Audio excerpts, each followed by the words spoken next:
abantu so kino kiraga nti abayimbi mentally tulina obuzibu naddala nga tutaddemu naddala abayimbi nga tulina gange ze tutambula nazo egaali oba omukulo gwe tutambula nago oba abantu olukalo lwe tutambula nalwo teruyamba bayimbi wabula lusudiya bayimbi lubagulira byakunywa bulwakwanira bakazi kati mu mbeera eyo kiraga bizinesi gye tugendamu abayimbi muteekwata gemu egudde bino byemulwanira corporate olunaku lwero nga shiba akyasobola okunafuya b'amawulire nga tamanyi nga abamawulire bamufudde ensonga ono ali ku federation ali ku committee azasobola okulwana bino vp okyasobola okulwana bino how will you encourage omuyimbi atandika ali mu ghetto okujoininga federation okwegatta wamu akukirizeemu ogenda omulobingire ng'okyasobola okulwana ennwana bweti so kitegeeza industry ekyali apart tesobola kwegatta because we bandyegattidde gwe laba akaliro kokka omusajja yakumye akaliro akaliro ke yakumye ke radio ke yayimba kati Pallaso atya n'okutambula eka kitegeeza embeera eno agenda ate kwinkalinga kosi ayongere mu security tayinza kutambula eka katasobola kuyitawo n'omuntu babiri ku street kitegeeza yeraliikirira paka concert ngewedde ate nakyo tamanya musajja kyazzaako abasajja abatolodde omusajja bagambye otegeera nti bamulabira wonna on site ne bagamba ne show nayo bagenda tuuka ne bagamba nti Kampala yonna bamulina ku rada obulamu bwe tebuli mbuzibu kyenkugamba ekyo era ebisono wekigenda tu kiri emotional because kati aliens kini yamulesemu ango tamanyi kyazzaako omanyi ovanga okuba omuntu n'omukubira amasimu n'agamba totya na keeping on hold n'alaga kiri easy tomanya what is next osegeera akyali awo nti embeera yonna ekituusa abayimbi baffe tuze tubyogera obuzibu bonna obutuusaako obuzibu because tebayesiga audience gye balina ekikozesa Pallaso bino it's because of the concert yalwawo gikola we yalina okukolera juki yali ategese nina kwezi yaye 2 days concert buli omu nga yeebuuza agenda zikola atya first olunaku lwaleero shiba n'azimusooka gwoleta idea abaye ne bazikusooka shiba wagimusooka n'akolera ku bbiri wano ku Serena kitegeeza idea ye abagikubyemu ki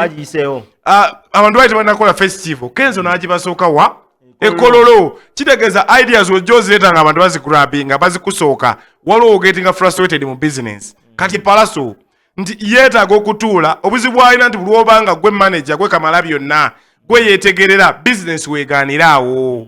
so bwe buzibu Pallaso bwasenga olunaku lwaleero waaba kati olunaku lwaleero ng'olina management ng'olina brand gy'olwanirira egenda kuwa obwambasada wuuyo oli mu federation simanyi oli vice president nga bakulaba okola ebyo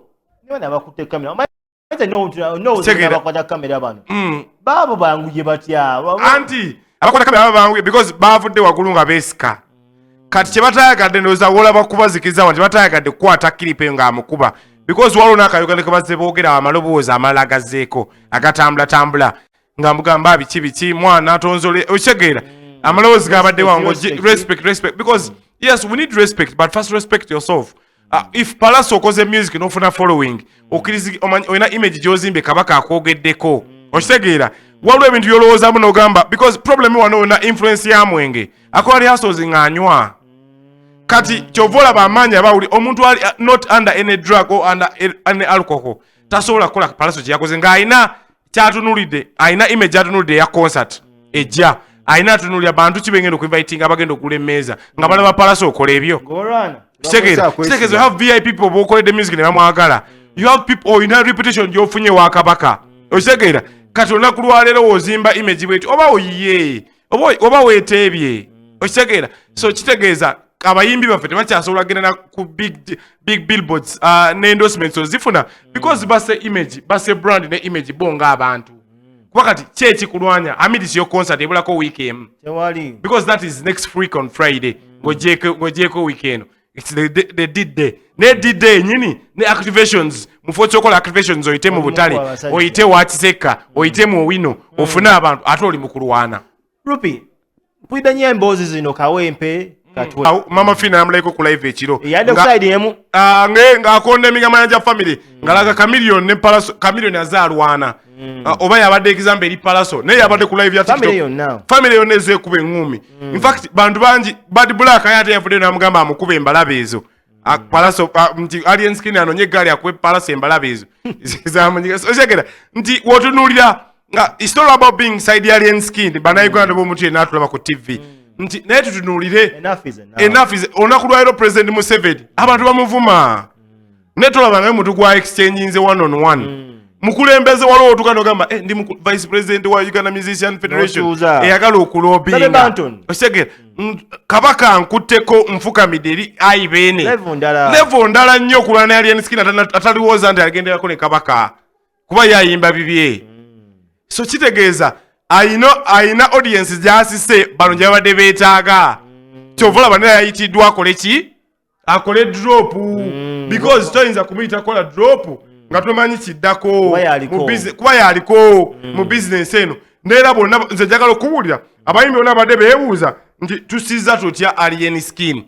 nga bakubuuza onoonya fikfamaika tokyamulaba onoonya gravity tokyamulaba mu bantu kimubiri oli agamba ntwali alien skin yajja okuleeta abantu so kitegeeza ono kaweefo wakuba musajja kigo naye ate katonda gwe yasitudde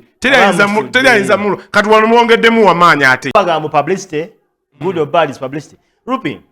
abantu bano Pallaso, Manja family, n'abantu abalina clique eyo Jeff bichi balina violence ideology. Nti kuva dda bazze balwana. Babirivinga mukola mole by kurwana. Bakuba ku abantu ne Sarel, bakuba vampino wano ebyekiyaye bitasinza. Bazze bakuba ku abantu everywhere. Bafunyemu bad luck nti abantu bafudde. Ekeyafa tetwabitegera bulungi. Katola banje katonda wagambira nti okalya dakadada radio bazze balwana naye olaba ate owaabwe bwe bamulwanisa yafa bufi radio yayitaawo tetwabitegeera abaana bangi bafidde mu bintu bino ebyekisiru Ivan Nako abaana bangi mu jange eyo nsi beemanyi ne beekyamanyi nti bantu tebayiga. What's the issue with these people? Kuba kliki yaabwe eyo yetambuza ebintu ebyo olaba era olaba yabagendamu bagambye yafumitwa muntu ki omugezi Tadias olaba kliki zaabwe Smile Pandas ebintu when does this end? Industry tesobola ku all this won't end apart from oliokera ku macha nategera amaanyi ge nti olunaku lwaleero Pallaso abaddewo batwakyaliwo empologomezi mubika newe yakola music n'atukuba basigala ba underestimatinga kuba lutalo yakugamba nga interview gye yaliko yanyiza Pallaso n'agamba mu byonna akubye leeta natutuuka akubye yes naye akyalina level gy'atanatuuka kitegeeza when you underestimated mu game o feeling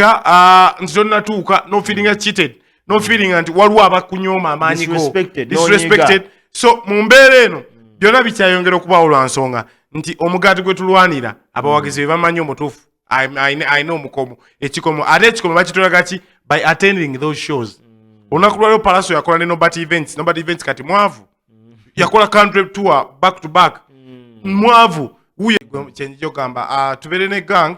oba kulu etugasa mu business because buli otambula n'abantu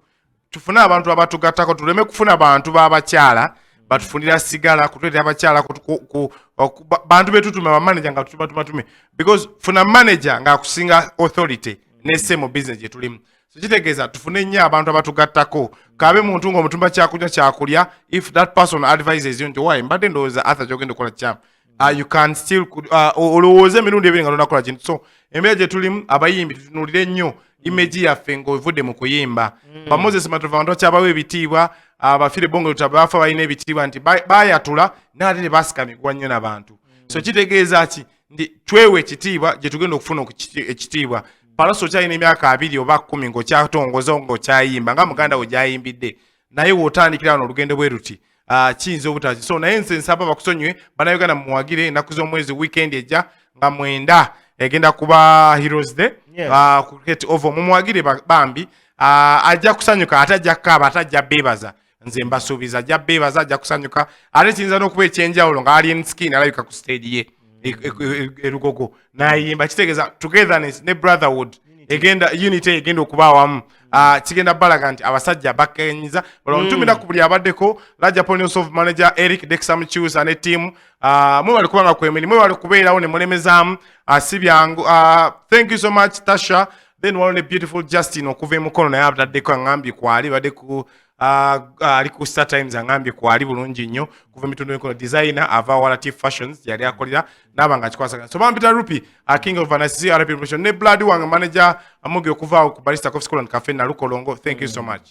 all right siga kwogera binja kutumya ku kyali wange Tracy abeerako every single time abagirabaawo big up on yourself n'abantu bonna ababeerako gye tuva yonna gye tuwangalira eyo abantu b'ende gye big up on yourself buli omu tetukola feka tukoze n'omukulu wano